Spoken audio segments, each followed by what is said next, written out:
This video create only education purpose. আসসালামু আলাইকুম। অনেকে 2026 সালে এসে এক্সপোর্ট অপশনে কাজ করতে চাচ্ছেন। তো আমি যদি আপনার প্লে স্টোরের মধ্যে এক্সপোর্ট অপশনটা সার্চ করি, তাহলে কিন্তু আপনার এখানে শো হয়ে যাবে এক্সপোর্ট অপশনটা। তো অনেকে অনেক জায়গা থেকে দেখে আপনারা ভাবতেছেন যে এখন এক্সপোর্ট অপশনে কাজ করে আপনারা এখান থেকে কাজ করবেন আর কি।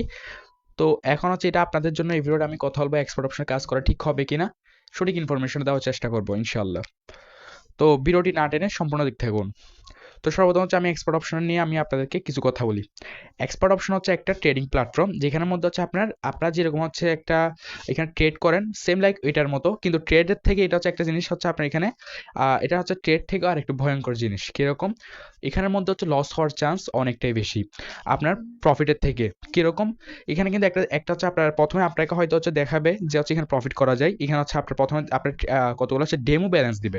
এই ডেমো ব্যালেন্স দিয়ে যদি আপনি ট্রেড করেন, দেখবেন যে আপনাকে আপনি ওইখান থেকে ইনকাম করতে পারবেন, মানে আপনি প্রফিট করতেছেন। কিন্তু যখন আপনি রিয়েল ব্যালেন্স দিয়ে এখানে কাজ করতে যাবেন, তখন দেখবেন আপনার প্রফিট থেকে লস হওয়ার সম্ভাবনা অনেকটাই বেশি।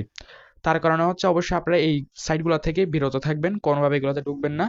তা ট্রাই করবেন অনলাইনের মধ্যে যেগুলো আপনার ফ্রি, আপনার আর্নিং সাইট আছে বা আর্নিং প্ল্যাটফর্ম আছে, ওগুলোতে কাজ করার অনেক সাইট আছে। যেমন আপনার ফ্রিল্যান্সিং টাইপের মাইক্রোজব টাইপের অনেক কাজ বাস আছে, এগুলো করতে পারেন, ঠিক আছে। আর যদি চান যে নেক্সট ভিডিও আপনার ফ্রি সাইটগুলো নিয়ে কথা বলার জন্য, ফ্রিতে কীভাবে আপনি আর্নিং করবেন, তাহলে অবশ্যই কমেন্ট করে জানাবেন যে ফ্রি সাইট নিয়ে আপনারা ভিডিও চান। তো আজকে ভিডিওটি পর্যন্ত ভালো লাগলে like, comment, share and subscribe করবেন। ধন্যবাদ।